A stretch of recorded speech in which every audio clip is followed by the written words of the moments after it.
La campana de la iglesia sonó a medianoche, pero la cuerda estaba cortada. Llegué a San Lázaro con el alba mordiendo los vitrales. El obispo lo llamó traslado, yo lo sentí como exilio. La iglesia era pequeña, húmeda, demasiado silenciosa para un lugar que presume de rezos. Aún así el silencio no era vacío, se pegaba a la piel como cera tibia. El sacristán, Tomás, me condujo a la sacristía. Olía a incienso viejo, y a perfume fresco floral, indecente en un templo. Sobre el cáliz, una marca roja, como la huella de unos labios que no deberían haber estado allí.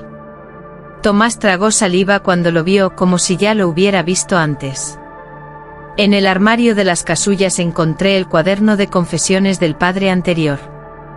No era un registro oficial, más bien un vicio, notas rápidas, temblorosas. Una frase repetida en varias páginas, en tinta distinta, como si varias manos la hubieran escrito, la tentación volvió. Esa noche, mientras acomodaba mis libros, la campana repitió el golpe. 1, 2, 3. Nadie pudo haber tirado de la cuerda. La vi por la ventana, colgaba rota, inmóvil. Quise rezar para calmarme, pero en el pasillo resonaron pasos suaves, casi descalzos. Me asomé. No había nadie. Solo una brisa imposible, y el mismo perfume más cerca, como si una mujer acabara de pasar rozando mi sotana. Entonces, bajo el altar mayor, escuché algo aún peor, un golpecito metálico paciente, como si una caja enterrada estuviera intentando recordar mi nombre. Cuando levantó el velo, olvidé por un segundo la oración que sé desde niño. La vi por primera vez durante la misa de la mañana. No entró como los demás, apareció, y el aire pareció acomodarse a su paso. Llevaba un velo negro, la boca apenas visible, y unos guantes de encaje que no encajaban con la pobreza del pueblo. Se sentó atrás, donde las sombras son más sinceras. Al final, esperó a que el último feligrés saliera. Me sostuvo la mirada sin prisa, como quien ya ha decidido el final de una conversación que apenas comienza. Padre, necesito confesarme. La llevé al confesionario. El olor a madera vieja se mezcló con su perfume. No era dulce, tenía algo de humo, de promesa peligrosa. Del otro lado de la rejilla, su respiración sonaba demasiado cerca. Dime tu nombre, hija. Inés, susurró. Pero aquí, algunos me llaman de otra forma. La madera crujió como si el confesionario se estirara para escuchar. ¿Cuál otra forma? Una pausa. Sentí el roce de su guante sobre la rejilla, leve, deliberado. La tentación. Me obligué a no reaccionar. Uno aprende a escuchar pecado sin temblar, pero esa palabra no era pecado, era un título. ¿Qué has hecho, Inés? Nada, respondió. Y eso es lo peor. No he hecho nada, aún así, todo el pueblo me mira como si yo fuera la causa de sus caídas. Quise pedirle claridad, pero ella cambió el rumbo con una pregunta que me raspó el alma. Padre, ¿usted cree que Dios perdona el deseo, cuando el deseo no se toca, pero lo toca a uno? No supe contestar con rapidez. Sentí por primera vez en años, el calor de la sangre recordándome que sigo vivo. Cuando salió, dejó algo sobre la banca, un pequeño rosario de nácar, frío como agua de pozo. En el crucifijo grabada una frase diminuta, nos vemos a medianoche. Esa noche la campana sonó otra vez. Toqué la madera del confesionario, y estaba tibia como piel. Volvió 3 días seguidos. Siempre sola, siempre con el velo, siempre con esa calma que me parecía un pecado más grande que cualquier lujuria. Yo intentaba mantener la voz firme sacerdotal, pero mi cuerpo traicionaba detalles, la garganta seca, el pulso en los dedos, la atención absurda en el sonido de su respiración. En la tercera confesión, el confesionario hizo algo imposible, respiró. No fue un crujido, fue un suspiro largo como si la madera tuviera pulmones ocultos. Me quedé quieto creyendo por un instante que el diablo había aprendido carpintería. Inés no se sorprendió. ¿Lo oye?, preguntó. A veces cuando hablo, él despierta. ¿Quién? Su guante rozó la rejilla, como si acariciara un animal dormido. El hambre. Esa misma tarde, Tomás me llevó a un rincón de la sacristía donde guardaban papeles del padre anterior. Me entregó una hoja doblada, manchada de cera. No la mires a los ojos cuando reces, decía la letra. Y no reces en voz alta cuando estés solo. A ellos les gusta aprender tus palabras. Pensé que era delirio. Hasta que lo escuché, debajo de la iglesia, en el silencio más profundo, un murmullo que imitaba mis rezos con una voz más baja, más antigua, como si algo estuviera practicando mi fe. Al anochecer, el pueblo empezó a hablar. Una mujer me tomó del brazo en la plaza. Padre, esa mujer no trae bendición. El padre Julián murió después de verla. Y antes de él, otro. Siempre uno nuevo, y siempre ella. No respondí. Me limité a volver a la iglesia. En el altar, el cáliz seguía con la marca roja intacta, como si los labios invisibles se negaran a borrarse. Esa noche, mientras rezaba en silencio, una sombra se deslizó por el pasillo. No vi el rostro. Solo el velo negro, y un susurro pegado a mi oído. Mañana, debajo del altar, encontrará su primera mentira. Bajo el altar había una caja de hierro, y golpeaba desde dentro como un corazón impaciente. El amanecer me encontró arrodillado, pero no en oración. Con una llave prestada y la culpa como linterna, levanté la tabla floja bajo el altar mayor. El aire que salió de allí era frío, húmedo, con el olor de las cosas que han esperado demasiado tiempo. Había una escalera corta y una puerta metálica. La abrí. Abajo una cámara pequeña y un cofre de hierro con un sello de cera ya quebrado. Cuando lo toqué, el cofre respondió, un golpecito desde adentro, como si algo celebrara mi curiosidad. Dentro no había oro. Había una reliquia envuelta en lino, un fragmento de madera oscura, posiblemente de una cruz antigua, y una carta. La letra era del padre Julián. Si estás leyendo esto, Elías, es que ya la viste. No es una mujer. O no solamente. La llamamos Inés para no volvernos locos. Pero lo que camina con ese velo es un ciclo, una prueba que regresa cuando la fe del pueblo se vuelve teatro. Se alimenta de lo que reprimimos, de lo que negamos, de lo que fingimos no desear. Tragué saliva. La carta continuaba. Yo creí vencerla. Ayuné, recé, me encerré. Y aún así, una noche el cáliz amaneció con esa marca. No la besé. Pero alguien, o algo, usó mi cuerpo para dejar su risa sobre lo sagrado. Sentí náuseas. Afuera, la iglesia estaba en calma. Dentro de mí, no. Subí con la reliquia en la mano. Al darme la vuelta, encontré en la primera banca un objeto que no estaba allí antes, un guante de encaje negro, dejado con cuidado como una invitación. Lo tomé y el encaje estaba tibio, recién usado. En el púlpito una vela se encendió sola. La llama no titiló, se estiró hacia mí como un dedo. Y detrás, en la nave vacía, escuché la voz de Inés, suave, íntima, demasiado humana para ser demonio, demasiado tranquila para ser víctima. Padre, los hombres santos siempre creen que caen por tocar. Pero la caída empieza mucho antes, cuando miran. El coro cantó, pero nadie abrió la boca. La primera gran misa de domingo debía calmar al pueblo. Eso me prometí. La iglesia se llenó y con ella, ese murmullo de superstición disfrazada de fe.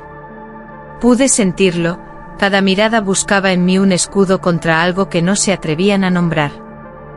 Cuando comenzó el canto, mi piel se erizó. La música venía desde el coro, pero el coro estaba vacío. Nadie en el balcón, nadie en los bancos delanteros. Aún así las voces flotaban armoniosas, perfectas, con una tristeza tan bella que hacía doler. Vi a una anciana llorar sin entender por qué. Un hombre se persignó con miedo, no con devoción. Los vitrales empezaron a sudar. No era agua, era un líquido oscuro casi negro, que bajaba como lágrimas antiguas por los rostros de santos pintados. Quise detener la misa, pero mi boca dijo las palabras correctas por costumbre. Y eso me asustó más, yo no estaba seguro de estar dirigiendo mi propia voz. Entonces entre los feligreses vi el velo negro. Inés se había colocado en medio, donde todos pudieran verla sin confesar que la miraban. Su presencia era un secreto público. Al llegar la comunión, la música se apagó de golpe. Un silencio brutal. Inés avanzó lenta. Cuando estuvo frente a mí, levantó un poco el velo. No vi su sonrisa, pero la intuí. Padre, susurró, hoy el pueblo quiere un milagro. ¿Se lo va a dar, o va a decirles la verdad? La verdad es Dios, respondí mecánico. No. La verdad es lo que ustedes esconden y yo solo nombro. No comulgó. En lugar de eso, dejó sobre el altar una flor blanca. No tenía tierra, ni tallo quebrado, ni explicación. Solo una flor fresca en un lugar cerrado. Esa noche un niño llamó a la puerta de la sacristía. Padre, mi hermana no está. Y en su cama había un rosario de nácar. El mismo rosario que Inés me dio. Ella no me tocó, pero vi una huella de dedos aparecer en mi muñeca. La desaparición de la muchacha encendió al pueblo como aceite. Nadie necesitó pruebas, solo necesitaban un nombre. Inés decían la tentación, repetían, y cada repetición los volvía más puros a sus propios ojos. Fui a buscarla al borde del cementerio, donde la vi por última vez. Estaba de pie frente a una tumba sin nombre. El velo se movía con el viento como si respirara. ¿Qué quieres de nosotros? Pregunté sin rodeos. De ustedes, nada, dijo. De ti, tal vez solo honestidad. Me acerqué. Sentí un calor en la muñeca, como si alguien me apretara con ternura. Miré, una marca de dedos pálida apareciendo lentamente en mi piel. No había mano. No había nadie detrás de mí. No fue ella, dijo Inés, leyendo mi miedo. Es el hambre. Cuando el pueblo huele culpa se despierta. ¿Sabes dónde está la niña? Sé dónde la escondieron. Eso me paralizó. ¿La escondieron? Inés señaló apenas hacia el edificio del consejo parroquial. Allí mandaba don Marcelo, el hombre que organizaba colectas, festividades y, sin que nadie lo dijera, voluntades. Había en su piedad un brillo de administración, una fe que se usa como llave. Él la guardó para que el pueblo tenga un monstruo, susurró Inés. Un miedo. Un motivo para obedecer. ¿Y tú qué eres? Por primera vez, su voz se quebró.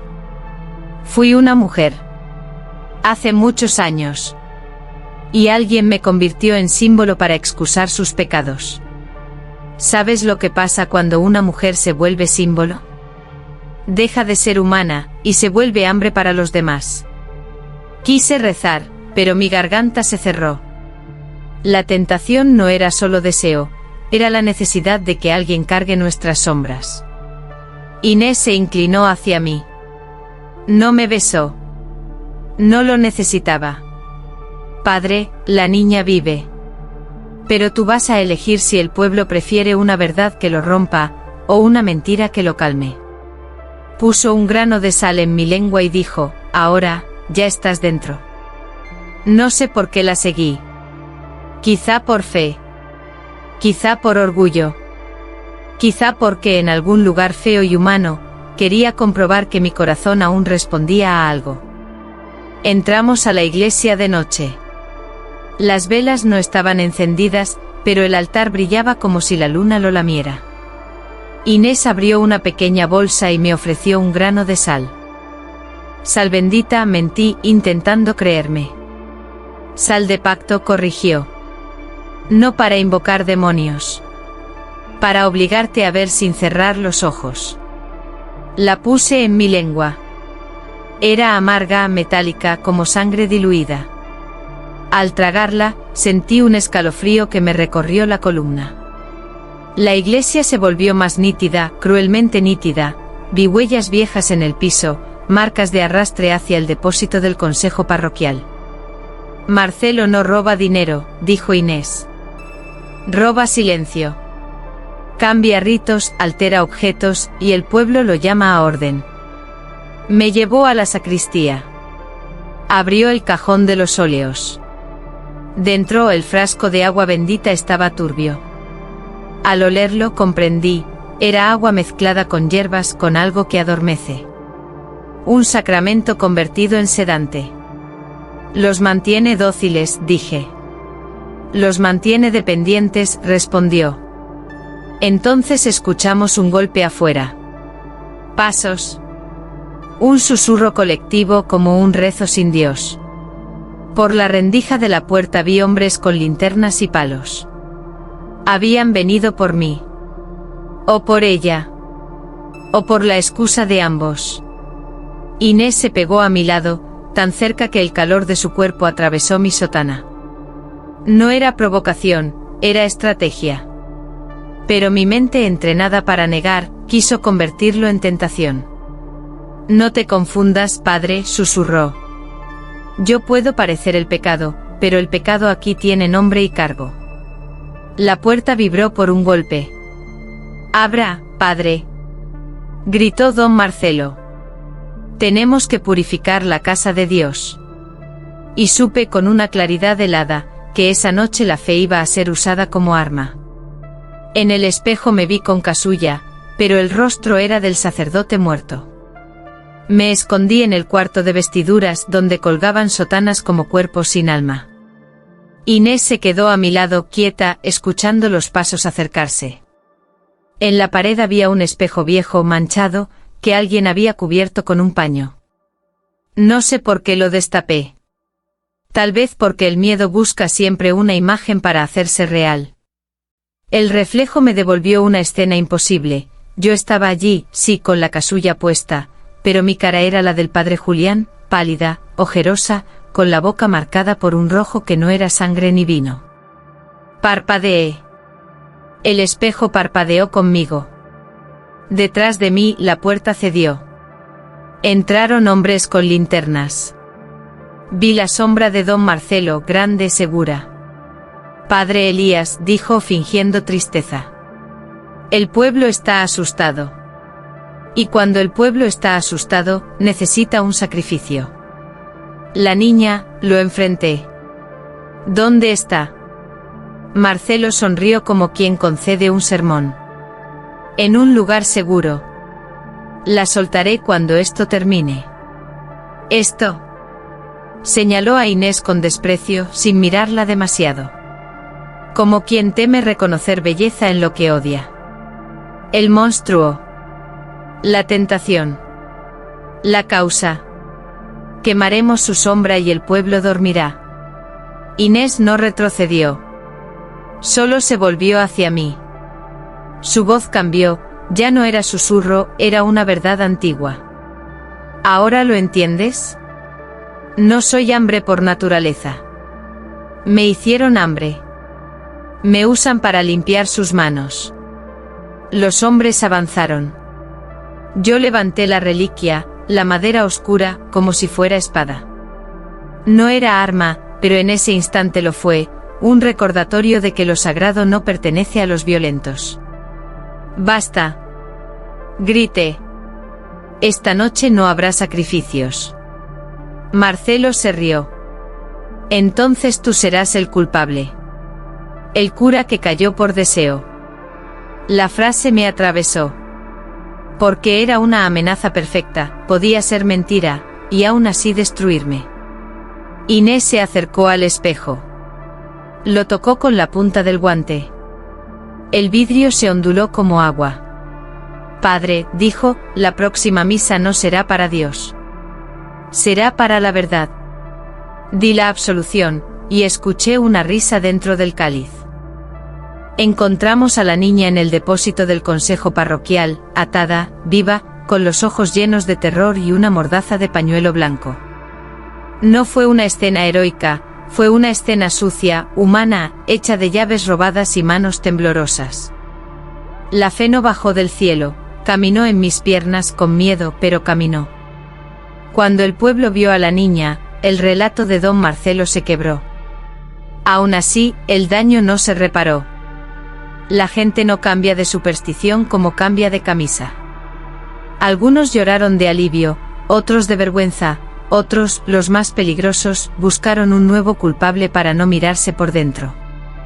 En la misa siguiente hablé sin adornos. Se nos enseñó a llamar tentación a lo que no entendemos, dije. Y a convertir el deseo en demonio para no responsabilizarnos de él.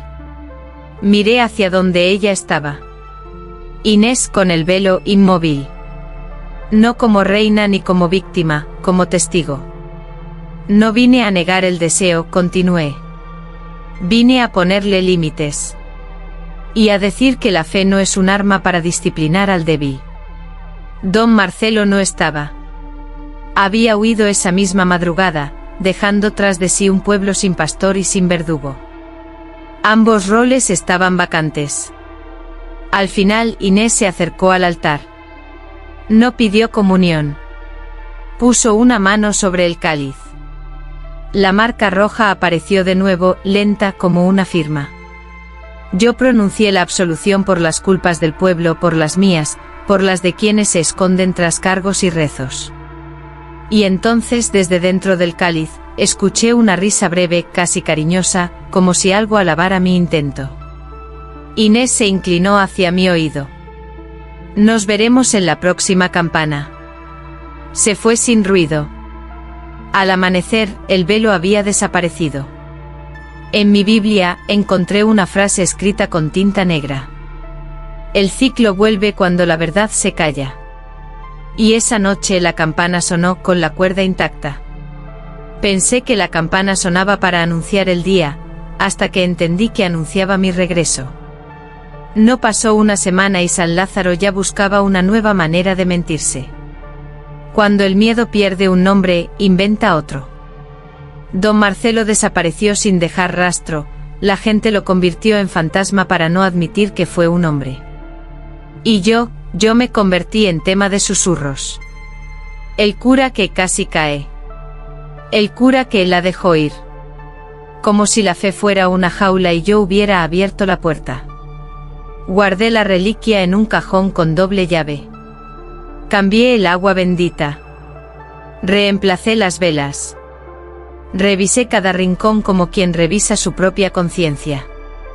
Y aún así, algunas noches, la iglesia olía a ese perfume, humo, flores, promesa. La niña rescatada volvió a dormir. Pero despertaba con una frase en la boca: no es ella, es el hambre. Nadie le enseñó esas palabras.